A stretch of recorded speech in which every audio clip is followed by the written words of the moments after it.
Chers téléspectateurs, 5 de pique consacre cet épisode à Etel Adnan, auteur d'une œuvre littéraire et plastique majeure, marquée par l'exil et le dialogue. Livre au tableau, tout est écriture. Comment la peinture peut-elle rendre une expression visuelle? Etel Adnan est née en 1925 à Beyrouth, d'une mère grecque et d'un père syrien. Elle entame ses études au Liban. Elle poursuit sa formation de philosophie à Paris à la Sorbonne. Elle perfectionne ses acquis à Berkeley et Harvard.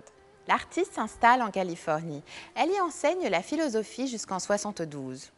Elle rentre pour un temps au Liban. La jeune femme collabore avec les quotidiens Al-Safa et L'Orient le Jour. Elle fréquente l'espace culturel d'Arnfan, créé par Janine Herbez, et développe sa carrière de peintre en exposant à travers le monde. Etel Adnan réside aujourd'hui entre le Liban, les États-Unis et la France. Elle commence à peindre en 1959. Son travail pictural oscille entre abstraction et figuration. Adepte des petits formats, elle passe maître dans l'esquisse de paysages expressifs exécutés au couteau.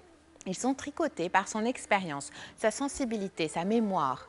Depuis 60, Adnan réalise des leporellos. Ce terme fait allusion à Leporello, valet de Don Juan, qui présente à Donna Elvira la liste des conquêtes de son maître, pliée en accordéon, dans le premier acte de l'opéra Don Giovanni de Mozart.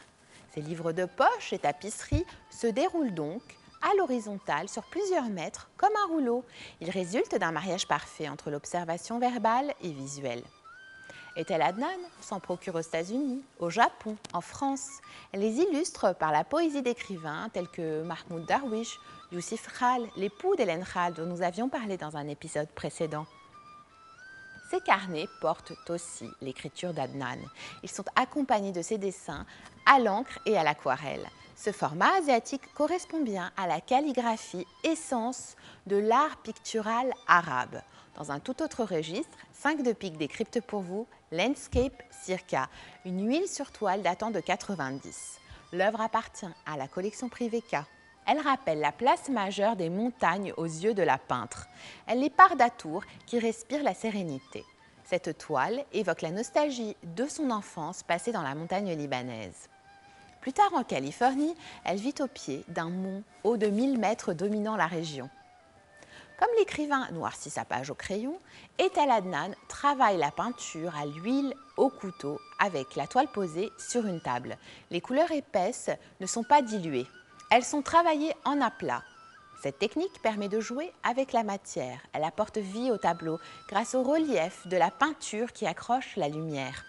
Nous découvrons un champ de couleurs généreux, aux tonalités chatoyantes. Les figures circulaires, en apesanteur, sont jaunes, orange, vertes. Cet Éden est le réceptacle de masses géométriques asymétriques. Elles servent de socle au développement d'une végétation diversifiée. L'horizon et le ciel sont représentés sous la forme de carrés. Les strates successives de couleurs dévoilent un paysage doté d'une flore harmonieuse, symbole d'une nature offrant une expérience sensorielle empathique face aux malheurs du monde. Etel Adnan a reçu de nombreux prix pour sa contribution à la culture. Ses œuvres figurent dans les collections du monde, dont le Centre Pompidou, l'Institut du monde arabe à Paris, mais aussi le musée de Doha au Qatar, le musée royal de Jordanie, le musée d'art moderne de Tunis ou encore le musée Sursock à Beyrouth. Rendez-vous la semaine prochaine à la même heure pour partager 5 de pique, coproduction de la Fondation Ramey de Télé Liban, puisque l'expression créative contourne le strict langage des mots.